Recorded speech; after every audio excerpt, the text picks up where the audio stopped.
Il est tout juste 19h30 heure d'Alger. Vous regardez Al 24 News. Merci de nous rejoindre pour cette nouvelle édition africaine.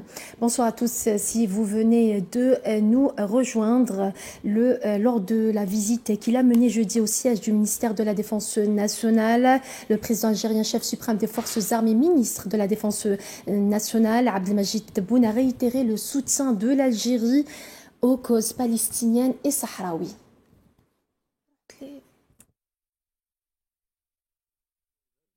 أول مرة أنتم تلاحظوا فيها في القضية الفلسطينية توجد مدافع شرس عليها في مجلس الأمن.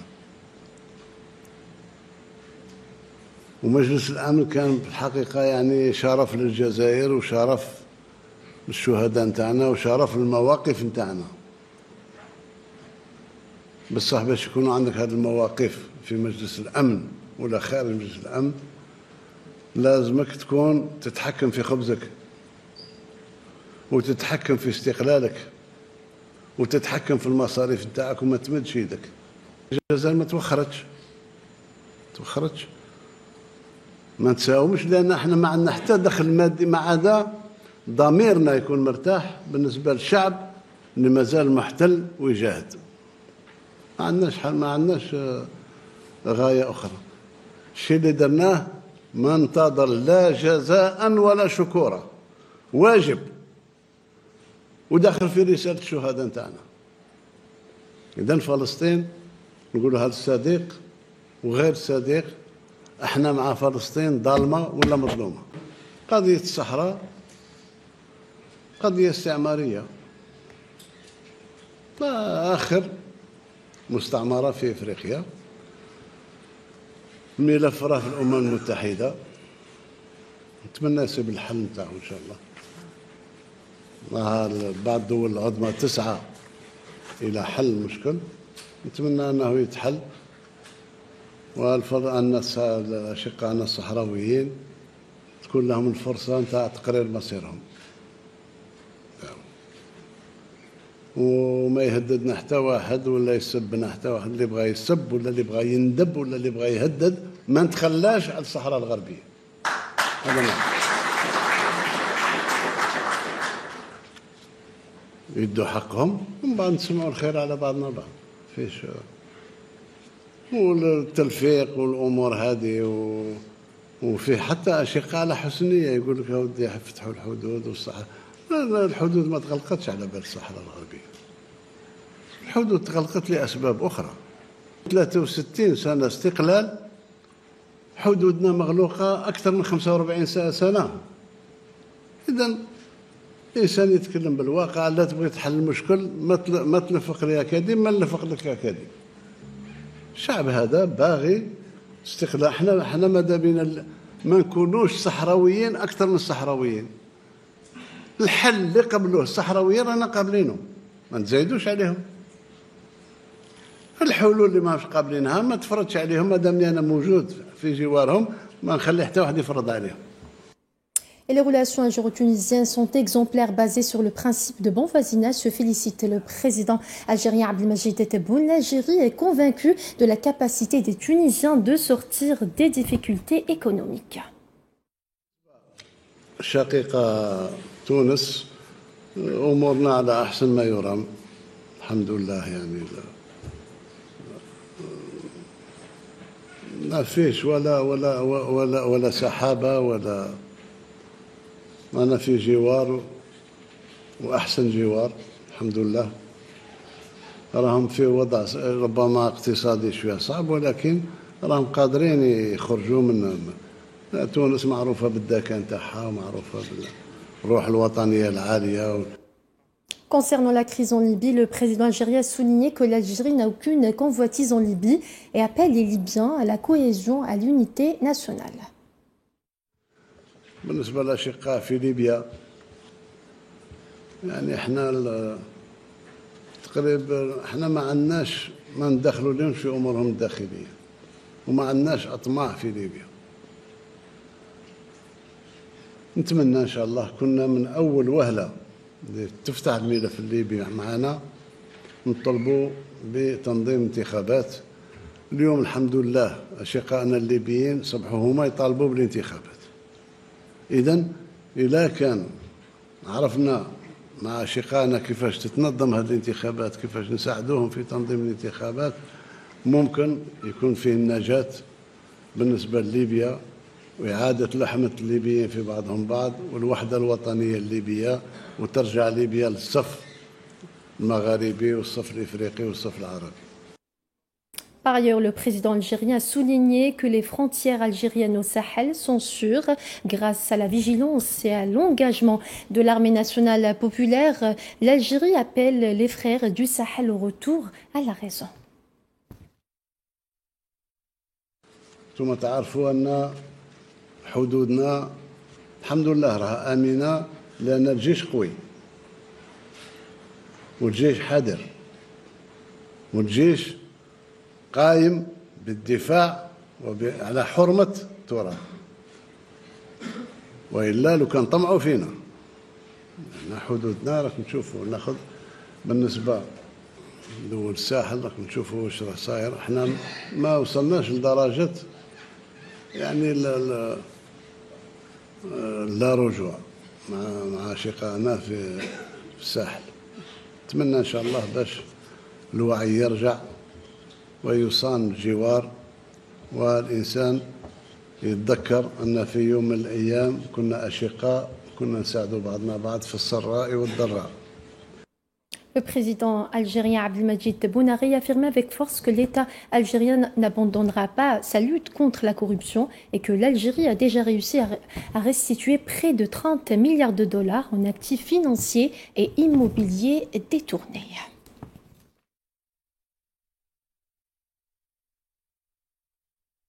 إسبانيا واستكثروا خيرها يعني دولة صديقة، سلموا لنا أوتيل 5 إتوال تاع واحد كان هرب الدراهم وشراه تما، وفيه وعود نتاع دول أوروبية باش تساعدنا كذلك في استرجاع الأموال تاعنا في استرجاع. اليوم رانا ندور حول بالتقريب 30 مليار دولار باسترجعناها، ونزيدوا نواصلوا لأن هذه ضرورة اقتصادية وضرورة أخلاقية. Et lors de son discours à l'occasion de la visite du président algérien, chef suprême des forces armées, ministre de la Défense nationale, Abdelmadjid Tebboune, au siège du ministère de la Défense nationale, le général d'armée Saïd Chengriha, ministre délégué auprès du ministre de la Défense nationale, chef d'état-major de l'armée nationale populaire, a souligné que les choix stratégiques que le président algérien a tenu à faire visent à établir la logique d'un État leader, d'une économie émergente, d'une armée forte et du renforcement du front intérieur.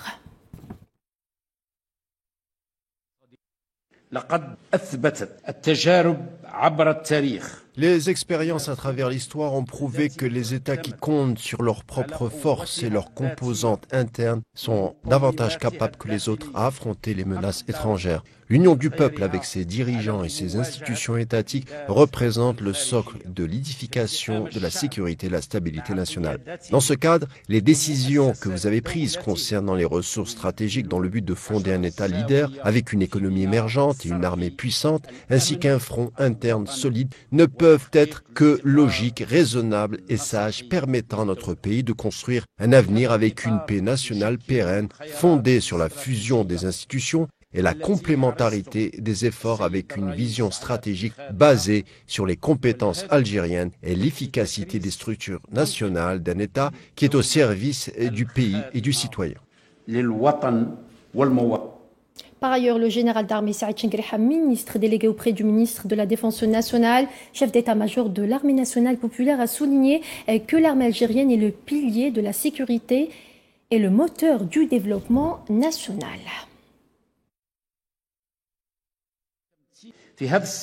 Dans ce contexte, l'ANP veille à garantir la sécurité et la stabilité, ne lésinant sur aucun effort pour atteindre un haut rang de puissance et de professionnalisme qui permettent à l'Algérie de se développer économiquement et socialement et d'atteindre sa renaissance scientifique et intellectuelle. L'Algérie est aujourd'hui rassurée quant à son présent et optimiste pour son futur. Monsieur le Président, nous confirmons que l'ANP tient à accomplir ses missions Conformément à la Constitution et aux principes de l'institution militaire, l'ANP est également prête, sous votre haut commandement, à relever tous les défis et faire face aux menaces et aux dangers.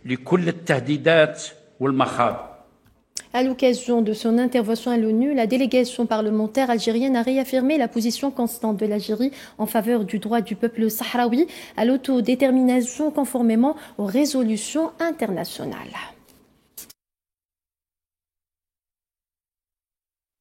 Mon pays, l'Algérie, fidèle à ses principes fondamentaux, à ses engagements historiques et à son attachement indéfectible au droit des peuples à disposer d'eux-mêmes. L'objet de notre présence ici n'est pas de créer la polémique. Il est plutôt de rappeler une vérité juridique, politique, morale et surtout historique, que nul ne saurait ignorer. Le peuple sahraoui a le droit inaliénable à l'autodétermination. Ce droit n'est pas une faveur, Monsieur le Président. Ce n'est qu'une option, ce n'est pas une option négociable. Il est un principe fondamental inscrit dans la Charte des Nations Unies. Le vice-président de l'Assemblée populaire nationale, Mohamed Ouatli, a appelé à étendre les prérogatives de la mission de l'ONU pour l'organisation d'un référendum au Sahara occidental afin d'inclure la surveillance de la situation des droits de l'homme dans les territoires occupés du Sahara occidental, exprimant le soutien total de l'Algérie aux efforts de l'envoyé personnel du secrétaire général Staffan de Mistura et au travail des Nations Unies dans le processus de la décolonisation. Nous réaffirmons ici notre appui au travail des Nations Unies, notamment au secrétaire général et à son envoyé personnel. Et nous continuons à soutenir cette cause juste, celle d'un peuple opprimé par un occupant.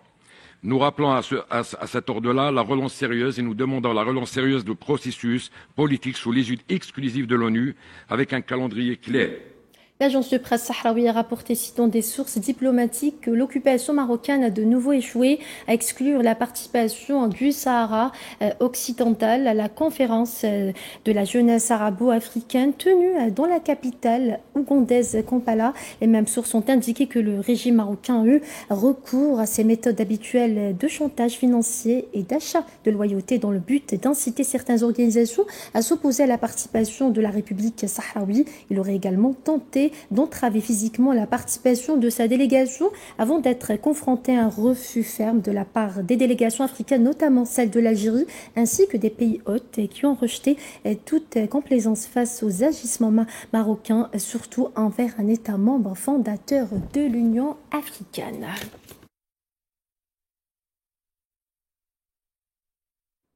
Et au Maroc, les membres du collectif Gen Z, dont les manifestations secouent le royaume, sont heurtés à un discours de la part du roi Mohamed VI qui les a totalement ignorés lors de sa prise de parole devant le Parlement marocain. Mohamed VI n'a pas non plus pris à partie le gouvernement alors que la démission de son chef, le Premier ministre Aziz Arnouch, est réclamée par les manifestants.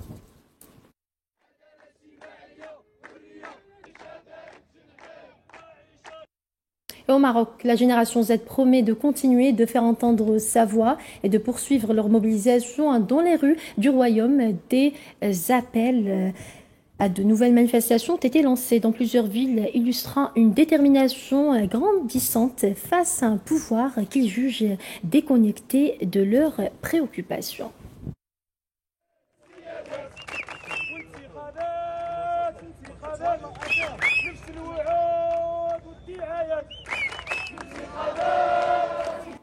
Toujours au Maroc, des militants continuent de rejeter fermement la normalisation des relations avec l'entité sioniste. Lors de récentes mobilisations, ils ont dénoncé ce qu'ils considèrent comme une trahison de la cause palestinienne.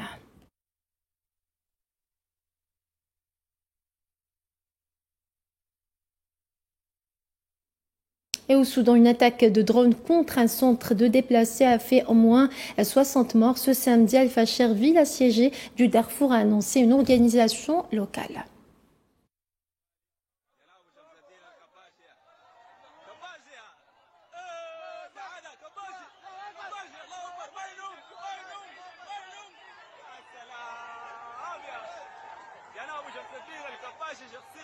Et puis l'Organisation des Nations Unies exprime une profonde inquiétude face à l'escalade de la violence à Al-Fashar, capitale du Darfour du Nord. Le porte-parole du secrétaire général de l'ONU, Stéphane Dujarric, a qualifié la situation de tragique et d'horrible.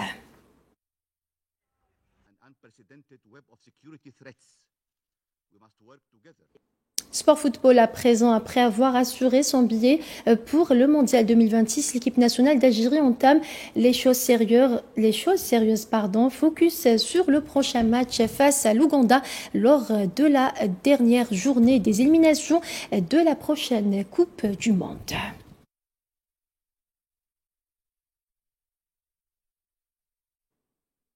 Un mot de culture avant de clôturer ce journal. Lors d'une rencontre empreinte de réflexion où se mêlaient philosophie et humanité, l'écrivain Hadj Khalil a présenté son ouvrage Super Papillon, intelligence artificielle, conscience naturelle à la librairie L'Arbre à dire à Sidi Ihya qui interroge notre alors machine et célèbre justement la force des esprits résistants. Commentaire Maria Chouillard.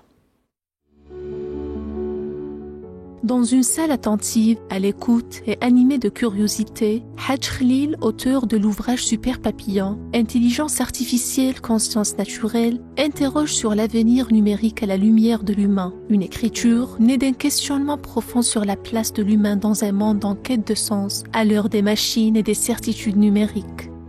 Et aujourd'hui, vraiment, j'ai eu le sentiment que peut-être je pourrais apporter quelque chose. Peut-être je pourrais expliquer certaines petites choses que moi j'ai apprises sur le terrain et qui pourraient en fait aider les gens à avoir moins peur de l'intelligence artificielle et de comprendre l'opportunité que ça peut représenter. L'opportunité de liberté, l'opportunité de richesse et l'opportunité de développement humain. Le monde appartient aux résistants et non pas aux technographes fascinés par leurs machines. Une idée que Hadj Khalil a développée et qui résume à elle seule la philosophie de l'auteur, celle d'un homme convaincu que le progrès n'a de valeur que s'il reste au service de l'esprit libre et de la dignité humaine. Aujourd'hui, quand il faut résister avec des moyens microscopiques à des armées qui sont colossales, il y a des choses qui peuvent inspirer les humains. Pas les musulmans ou les arabes, les humains. On peut regarder ce qui se passe en Palestine, comment des gens, et en Palestine et notamment pas en Palestine, à Gaza, comment des gens, avec des moyens rudimentaires, sont capables, par le courage, par les principes, par la foi, par l'amour en fait de leur terre, de résister en fait à des gens qui sont factuellement 1000 fois, 10 000 fois, peut-être 100 000 fois plus forts. Entre philosophie, spiritualité et réflexion sur l'avenir, Hadj Khalil signe avec Super Papillon, un livre qui invite à penser autrement notre monde numérique, un appel à l'éveil, à la résistance et à la conscience naturelle. Et c'est ainsi que s'achève cette édition africaine. Merci à vous de votre fidélité. Excellente suite des programmes sur Al24 News. À demain.